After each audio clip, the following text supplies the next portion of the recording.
बिस्मिल्लाहिर्रहमानिर्रहीम। अस्सलाम वालेकुम स्टूडेंट्स, उम्मीद है खैरियत से होंगी।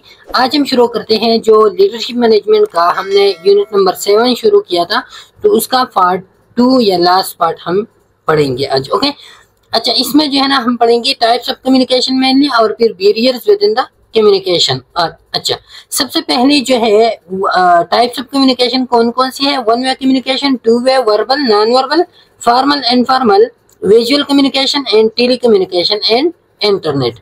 तो जो पहला पार्ट है, पहला टाइप ऑफ कम्युनिकेशन है, वो है वन वे कम्युनिकेशन, या इसको हम कहते हैं डायरेक्टेड कम्युनिकेशन भी इसको हम कहते हैं। The flow of communication is one way from the communicator to the audience. अब ये वन वे होता है, सिर्फ कम्युनिकेशन से ऑडियंस तक जाते हैं, लेकिन ऑडियंस से वापस फीडबैक नहीं होता। इसी वजह से इसको हम कहते हैं डायरेक्टेड और one way communication. The familiar example is the lecture method in the classroom. Classroom में जो लेक्चर मेथड होता है जिसमें स्टूडेंट्स की पार्टिसिपेशन नहीं होती, सिर्फ टीचर जो है ना वो उनको पढ़ा रहा होता है, तो वो होता है डायरेक्टेड या वन वे कम्युनिकेशन। अब इस वन वे कम्युनिकेशन की कुछ ड्रॉबैक्स है। कौन कौन सी ड्रॉबैक्स है इसकी? सबसे पहले नॉलेज इज इम्पोज्ड। अब इसमें जो है ना नॉलेज थ्रू कोर्स जो है ना स्टूडेंट्स को दी जाती है। इधर जो है ना स्टूडेंट्स एक्सप्लोरेशन का कोई जगह नहीं होता।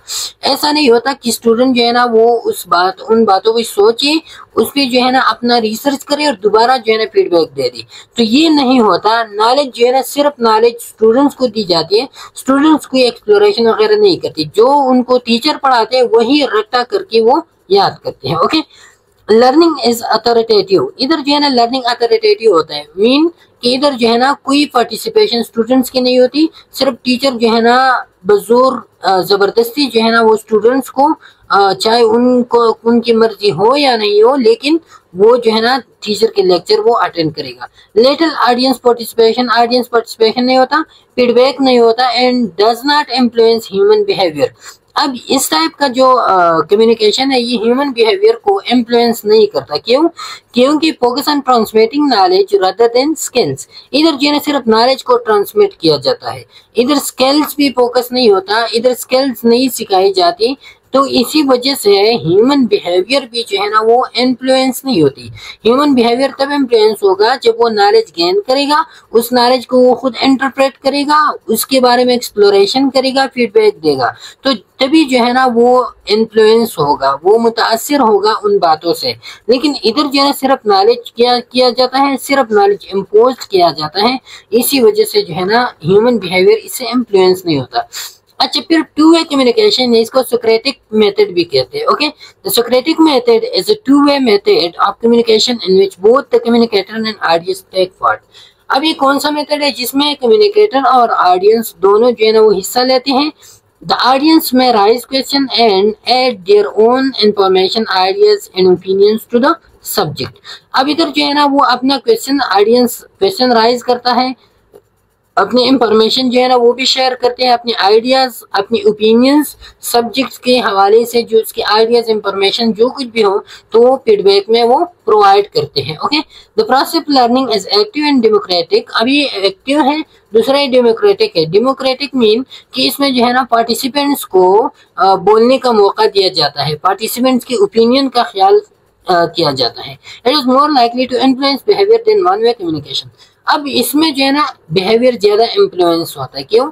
क्योंकि इधर जो है ना पार्टिसिपेंट के जहन में जो क्वेश्चंस होते हैं, वो क्वेश्चंस वो राइज करते हैं, उन क्वेश्चन के उनको जवाब मिलते हैं, तो इसी वजह से जो है ना उस पर वो नॉलेज वो असर भी करता है, इन्फ्लुएंस करता है उसकी बिहेवियर को। ओके, अच्छा, फिर इसके बाद है वर्बल कम्युनिकेशन में क्या होता है? The traditional way of communication has been by word of mouth. अब ये क्या होता है? ट्रेडिशनल वे कम्युनिकेशन है, और ये जो है ना क्या है, मुंह से जो अल्फाज आप अदा करो तो उसको हम क्या कहते हैं? उसको हम कहते हैं वर्बल कम्युनिकेशन।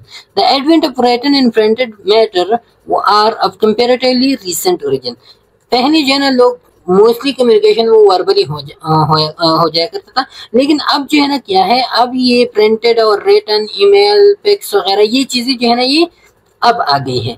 अच्छा, direct verbal communication bye word of mouth is persuasive. अब जो अल्फाज आप जुबान के थ्रू आप किसी को समझाओ डायरेक्टली आप किसी को समझाओ तो ये ज्यादा परसुएसिव होते हैं, ज्यादा जो है ना वो क्या करते हैं, मुतासर करते हैं उस बंदे को। वो मुकाबले आप उसको जो है ना टेक्स्ट करो, आप उसको ईमेल करो, तो ये चीजें क्या है, या रिटन लेटर वगैरह भेजो, तो ये कम परसुएसिव होते हैं। नॉन डायरेक्ट और written communication may not be persuasive as the spoken word. जितना बोली हुई अल्फाज जितने असर इंसान पे करता है, क्योंकि उसमें आपकी इमोशंस का एक किस्म की जाहिर होना होता है ना। जब आप बात को जो है ना आप कम्युनिकेशन को थ्रू स्पोकन में आप जब कन्वे करते हो, तो आपके इमोशन भी उसके साथ कन्वे होते हैं, तो ज्यादातर परसुएसिव होते हैं मुकाबले नॉन रिटन की। अच्छा, अब नॉन वर्बल कम्युनिकेशन कौन सी है? Non verbal communication describe the process conveying meaning in the form of non word messages. अब ये बगैर अल्फाज के मैसेजेस होते हैं, ये सिग्नल्स होते हैं। Research by psychologist Albert Mehrabian shows that the majority of our communication is non। उन्होंने कहा कि ज्यादातर हमारे कम्युनिकेशन क्या है, ये नॉन वर्बल कम्युनिकेशन होते हैं। Some of the non verbal communication include, जैसे कि गेस्चर्स है, बॉडी मूवमेंट्स होते हैं, फिजिकल मूवमेंट्स होते हैं, बॉडी लैंग्वेज होता है, आपका पोस्चर है, आपका ओवरऑल बॉडी पोजीशन है, या फेशियल एक्सप्रेशन है, आई कांटेक्ट है, ऑब्जेक्ट कम्युनिकेशन है। या ऑब्जेक्ट कम्युनिकेशन में कौन से होती है, जैसे कि आपका ऑब्जेक्ट कम्युनिकेशन कौन सी है, जैसे कि आपकी क्लॉथिंग से आपका पता चलता है, आपने साफ सुथरा नए कपड़े पहने हैं, तो लोगों पे इसका असर क्या होगा कि बंदा जो है ना वो क्या है, वो सफाई का ख्याल रखते हैं। ओके, एंड हेयर स्टाइल से आपको पता चलता है। आर्किटेक्चर, जो आपने अपना खूबसूरती बनाए है, जिस तरीके से अपने घर का माहौल जिस तरह आपने बनाया है, एंड टोन ऑफ वॉइस जिस तरह आपका है, as well as through an aggregate of the above. और इन सारी चीजों का जो मजमुआ बनता है, तो इससे एक नॉन वर्बल क्यूज जो है ना वो ट्रांसमिट होते हैं, जो रिसीवर होते हैं उनको, और उस पर जो है ना इसका असर होता है। Non verbal communication is also called silent language and plays a key role in human body and human day to day life. अच्छा, अब ये जो नॉन वर्बल कम्युनिकेशन है क्या है, साइलेंट लैंग्वेज है। ओके, और इसी के थ्रू इंसान की जिंदगी में जो है ना क्या होता है, इसका एक इम्पोर्टेंट रूल होता है।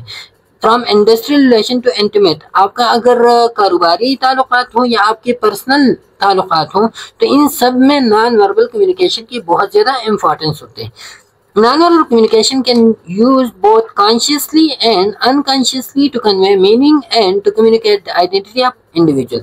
अब ये जो नॉन वर्बल कम्युनिकेशन होते हैं ना, ये तो कुछ चीजें आप कॉन्शियसली अपने अल्फाज के साथ अपने गेस्चर्स आप बनाते हो। कुछ नॉन वर्बल कम्युनिकेशन ऐसे होते हैं जो नॉन कॉन्शियसली आप इरादतन जो है ना आप वो एक्ट नहीं करते, लेकिन बगैर इरादतन जो है ना वो एक्ट्स आपसे होते हैं, और दूसरे जो है ना उसको क्या करते हैं, उसको फाइंड आउट करते हैं, उसको जो है ना कंसिडर करते हैं। To convey meaning and to communicate the identity of individual, इसी के थ्रू जो है ना आप मीनिंग कम्युनिकेट होते हैं, आप बात करते हो, आपके अल्फाज के साथ आपका जो गेस्चर्स होते हैं लोग उसको कंसिडर करते हैं, और उससे जो है ना वो माना निकालते हैं कि आपने जो बोला और जो आपके गेस्चर थे, तो दोनों को कंबाइन करके वो जो है ना क्या करते हैं, मतलब निकालते हैं। To communicate the identity of, और इसी के थ्रू जो है ना इंडिविजुअल का आइडेंटिटी भी साथ में कम्युनिकेट होता है कि ये बंदा जो है ना किस टाइप का बंदा है, वो उसकी नॉन वर्बल कीज से पता चलता है। Written text include non verbal elements such as hand writing style, special arrangement of the words and the use of emotions to convey emotional expression। अब राइटिंग टेक्स्ट में नॉन वर्बल कम्युनिकेशन कौन सी होती है, जैसे कि आपका राइटिंग स्टाइल है, वो भी नॉन वर्बल क्यूज है। आपका special arrangement of the words है, वर्ड्स को आपने किस तरह अरेंज किया है, and the use of emotion icons, ये बेसिकली क्या है, emotion icons to convey emotional expression in pictorial form.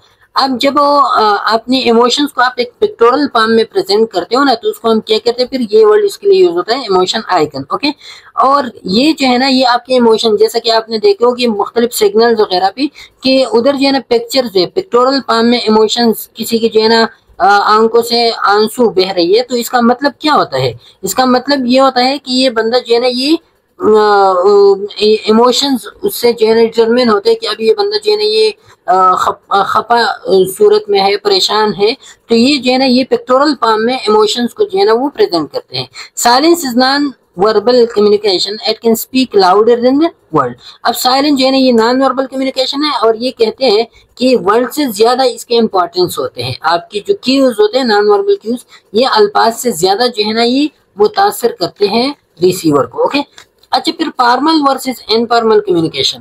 Formal communication वो होता है जिसका एक स्पेसिफिक स्ट्रक्चर होता है, structure communication. Communication is being classified into formal follows line of authority, इसमें होते हैं। एक स्ट्रक्चरल फ्रेमवर्क होता है इसमें फॉर्मल कम्युनिकेशन कि आप जो है ना अपनी पोजीशन के थ्रू आप आपका जो जॉब पोजीशन है, जॉब डिस्क्रिप्शन है, उसी के हवाले से आप अपने दायरे में रह के आप जो कम्युनिकेशन करते हो।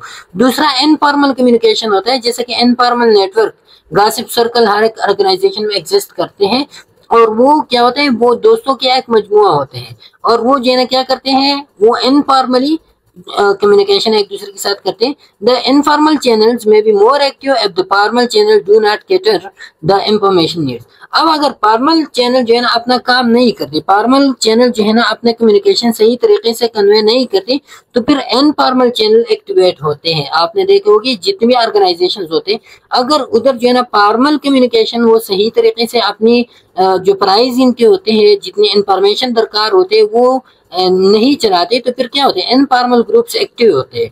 वो जो है ना व्हाट्सएप ग्रुप्स बनाते हैं, वो जो है ना अपनी एक ऑर्गेनाइजेशन बनाते हैं, और इसी के थ्रू जो है ना फिर वो जो फॉर्मल काम होता है वो अपने इनफॉर्मल थ्रू जो है ना वो फिर खत्म करते हैं।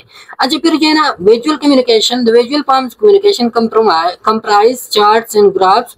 विजुअल कौन से होते हैं, जैसे कि चार्ट्स है, ग्राफ्स है, पिक्टोग्राम्स है, टेबल्स है, मैप्स है, पोस्टर्स वगैरह, सारी की सारी विजुअल कम्युनिकेशन में आते हैं।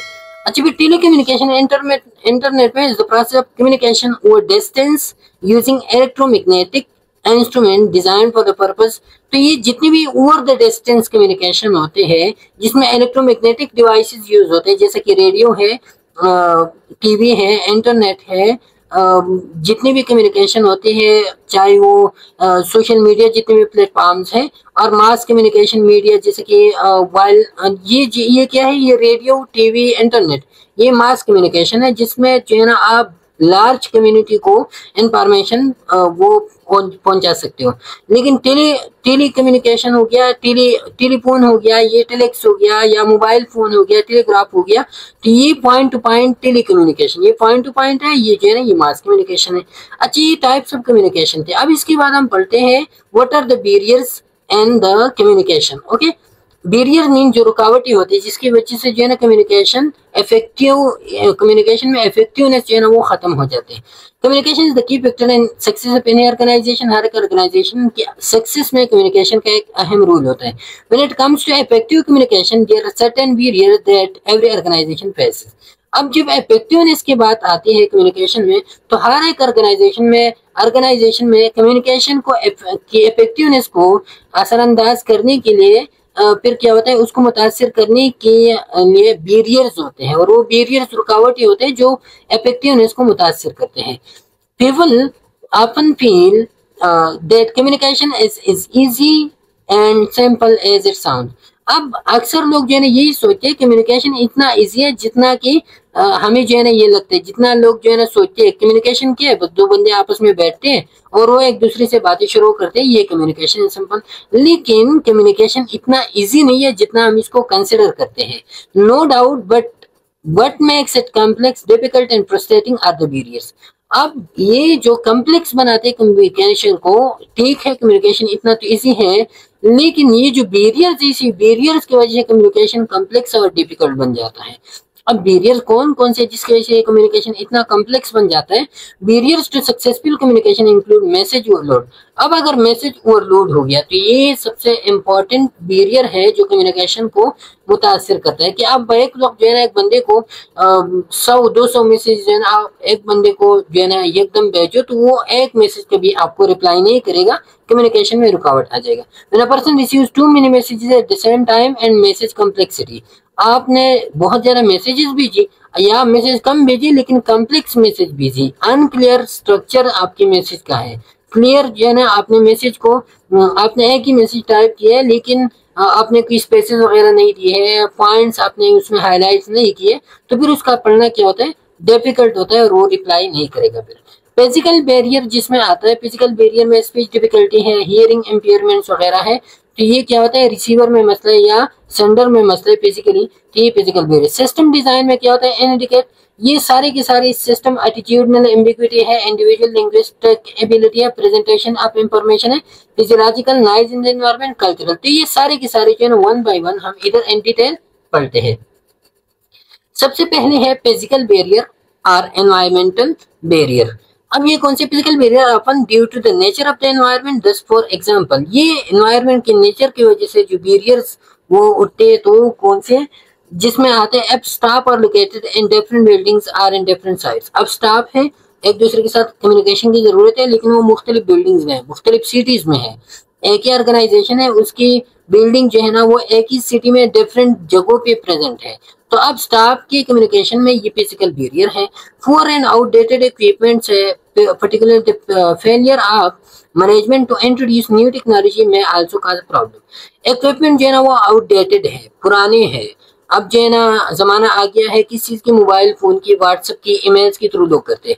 आपने वही की वही पुरानी पिक्स जो है ना उधर लगाई है, उधर टेलीग्राफ जो है ना प्रेजेंट है, तो इसी के थ्रू कम्युनिकेशन बहुत ज्यादा डिफिकल्ट है। आपने जो है ना क्या करना है, अपडेट करना है अपनी कम्युनिकेशन को, टेक्नोलॉजी को। स्टाफ शॉर्टेजेस है और another factor which frequently causes communication difficult for runner. Staff shortage है, स्टाफ शॉर्टेज के थ्रू जो है ना फिर कम्युनिकेशन डिफिकल्ट बन जाता है। एक ही बंदा है, वो जो है ना वो फोन पे बात भी करते हैं, वो जो है ना उधर एम्प्लॉयज को कंट्रोल भी करते हैं, वो जो है ना मैनेजर के साथ कम्युनिकेट भी करते हैं, तो बहुत ज्यादा डिफिकल्ट होता है। स्टाफ शॉर्टेज जो है ना ये भी क्या होता है, फिजिकल बैरियर में आता है। सिस्टम डिजाइन में क्या आता है, system design faults refer to problems with the structure of system in place in organisation. अब ऑर्गेनाइजेशन की स्ट्रक्चर या सिस्टम में कोई खराबी है, इसी की वजह से जो फॉल्ट प्रोड्यूस होते हैं उसको हम कहते हैं system design faults. Example might include the organizational structure which is unclear and therefore makes it confusing to know who to communicate with. Example क्या है, ऑर्गेनाइजेशन स्ट्रक्चर में अनक्लियरिटी है, ये नहीं पता चलता कि कौन सा बंदा जो है ना वो इंफॉर्मेशन वाला है, कौन सा बंदा कम्युनिकेशन वाला है, किस बंदे से इंफॉर्मेशन लेनी है, कौन सी बंदे जो है ना इस वार्ड का इंचार्ज है, किस बंदे के साथ कौन सी बात कम्युनिकेट करनी है। तो ये क्या होता है, ये सिस्टम डिजाइन में खराबी है, स्ट्रक्चर जो है ना वो क्लियर नहीं है, तो ये भी जो है ना कम्युनिकेशन बैरियर है। Attitudinal barriers, attitudinal barriers come about as a result of problems with staff in an organisation.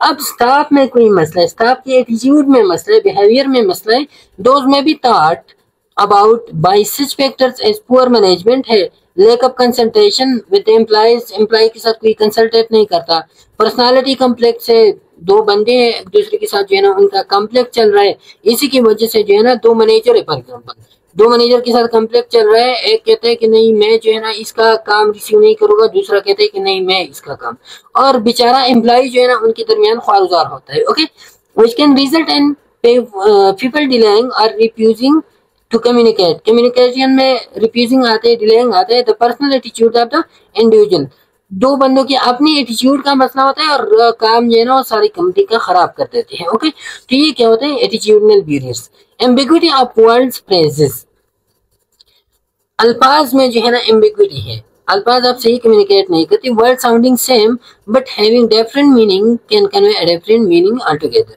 अब दो अल्फाज है, दोनों के जो है ना क्या है, दोनों सेम ही बोली जाती है, लेकिन उसकी कन्वेइंग में different meaning can convey a different meaning altogether. वो जो है ना एक जैसे, वो क्या होते हैं, साउंडिंग उसका एक जैसे है लेकिन उसकी मीनिंग में डिफरेंस है। तो अब आपने क्या है, अब उनका पता जो है ना वो चलता है आपकी वर्बल नॉन वर्बल क्यूज से भी पता चलता है, या आप उसको क्लियरली जो है ना क्या करोगी, क्लियरली प्रोनाउंस करोगे तभी पता चलेगा। तो ये जो सेम वर्ड्स होते हैं, सेम फ्रेजेस होते हैं, इसी की वजह से कम्युनिकेशन में बैरियर्स आते हैं, जिसको हम एम्बिग्विटी ऑफ वर्ड या फ्रेजेस कहते हैं। Hence the communicator must ensure that the receiver receives the same meaning. आप फिर इंश्योर करोगी कि जो अल्फाज मैंने बोले, जो मेरा मतलब था वही मतलब आपने समझा या नहीं कुछ और आपने समझा। It would be better if such words can be avoided by using. अब बेहतर तो यही है कि आप ऐसे अल्फाज को यूज करो कि जिसकी डबल मीनिंग नहीं हो। आप ऐसे अल्फाज को जो है ना दरमियान में अल्टरनेटिव लाओ जिसकी डबल मीनिंग नहीं हो। ओके, अच्छा, individual linguistic ability, it is important the use of difficult or inappropriate words in communication can prevent people from understanding the message. अब आप अन्य अल्फाज में आप डिफिकल्ट कॉम्प्लेक्स वर्ड को आप यूज करते हो, तो ये क्या करते हैं, ये आपकी कम्युनिकेशन को और भी डिफिकल्ट बनाता है। Okay, poorly explained or misunderstand messages can also result in confusion। या आप जो है ना अपने मैसेज को सही एक्सप्लेन नहीं करते, या वो जो है ना रिसीवर ने सही अंडरस्टैंड नहीं किया, तो कंफ्यूजन क्रिएट होता है। तो आपको जो है ना जो लैंग्वेज आप यूज करते हो, सैम्पल लैंग्वेज यूज करो, जो रिसीवर की कैपेबिलिटी है उसके मुताबिक आप लैंग्वेज को यूज किया करो। अच्छा, फिर जो है ना इसके बाद है फिजियोलॉजिकल बैरियर। फिजियोलॉजिकल मीन के बंदे में, रिसीवर में जो है ना या सेंडर में कोई फिजियोलॉजिकल मसला है, पर्सनल डिस्कम्फर्ट है काज बाई, फॉर एग्जांपल एल बीमार है, पुअर आईसाइट है, या हियरिंग डिफिकल्टीज है उनको, तो इसी की वजह से जो बैरियर्स, जो कम्युनिकेशन में डिफिकल्टी आती है उसको हम कहते हैं physiological barriers. Noise in the environment है and any disturbance which occurs in the transmission process and face-to-face communication which is carried by air vibration। अब वो ट्रांसमिशन चैनल में मसला है। चैनल में मसला ये कि फेस टू फेस भी अगर आप लगे रहते हो, बात करते हो, लेकिन एयर वाइब्रेशन है, कोई आवाजें हैं साथ में, जो है ट्रैफिक की आवाजें हैं, फैक्ट्री वर्क है, या दूसरे लोग आपस में बात करते हैं, तो आप एक दूसरे को सही तरीके से नहीं समझ पाओगे।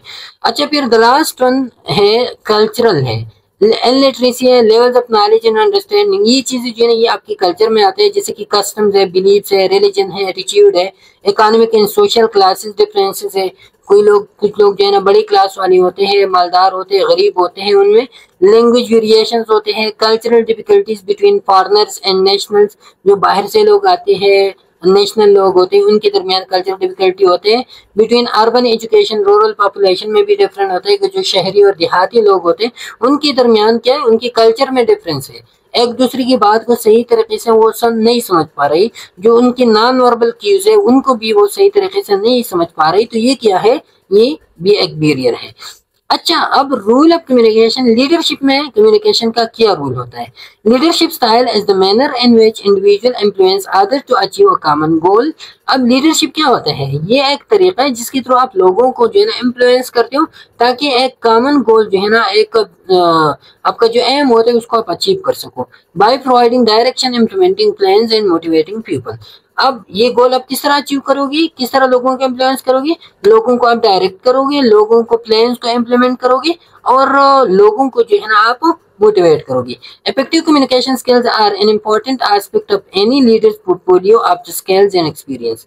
अब इफेक्टिव कम्युनिकेशन स्किल में क्या आता है कि ये जो है ना, ये एक लीडर के साथ जो स्किल्स और एक्सपीरियंसेस है, तो उसमें उस स्किल्स और एक्सपीरियंस की पोर्टफोलियो में, उसके डॉक्यूमेंट्स में सबसे इम्पॉर्टेंट जो डॉक्यूमेंट्स है, सबसे इम्पॉर्टेंट जो चीज़ है वो क्या है, इफेक्टिव कम्युनिकेशन स्किल्स। जितने भी स्किल्स उनके साथ होते हैं, जितने एक्सपीरियंस, लेकिन उसमें इफेक्टिव कम्युनिकेशन स्किल बहुत इंपॉर्टेंट एस्पेक्ट होते हैं, जिसके थ्रू जो है ना वो अपने फॉलोअर्स को जो है ना वो इन्फ्लुएंस करते हैं। अच्छा, सब इफेक्टिव कम्युनिकेशन स्किल्स कौन कौन से होते हैं। लिसनिंग, आप दूसरे की बातों को समझो, उसको जो है ना टाइम दे दो, और सब्र से जो है ना आप उनकी बातों को समझो, अंडरस्टैंड करो उसकी मीनिंग को, तो लिसनिंग इफेक्टिव कम्युनिकेशन स्किल है। नॉन वर्बल कम्युनिकेशन, आप जो है ना नॉन वर्बल क्यूज आप समझ सकते हो। क्लियरिटी एंड कंसाइज होगी आपकी कम्युनिकेशन में। फ्रेंडलीनेस टोन आप यूज करते हो। कॉन्फिडेंस होंगे आपके बातों में। एम्पैथी, एम्पैथेटिक होंगी आपकी बातें, जैसे कि हमने ये पहले भी डिस्कस किया। ओपन माइंडनेस होगी आपकी बातों में, नहीं कि आपने जो है ना एक बात को पकड़ी है, सिर्फ उसी एक बात पे जो है ना आप कंप्रोमाइज करते हो, बाकी नहीं। आपने जो है ना अपने आप को एडजस्ट करना होता है, ओपन माइंडनेस अपने आप को रखना होता है। रेस्पेक्ट होगी आपके अल्फाज में। फीडबैक, आप जो है ना इफेक्टिव फीडबैक, आप दूसरे लोगों से फीडबैक सुनते हो। And picking the right medium, और आप सही मीडियम का इंतखाब करते हो कि आपके रिसीवर किस आइडियंस जो है ना वो किस तबके के हैं, कहाँ पे जो है ना आप डिलीवर करते हो, तो उसी के मुताबिक आपने मीडियम को चूज करना होता है। ओके, तो ये था हमारा लास्ट वन। ये यूनिट खत्म हो गया। इंशाल्लाह फिर नेक्स्ट जो यूनिट नंबर 8 है उस पर मुलाकात होगी। तब तक के लिए इजाजत दीजिए। अल्लाह हाफिज।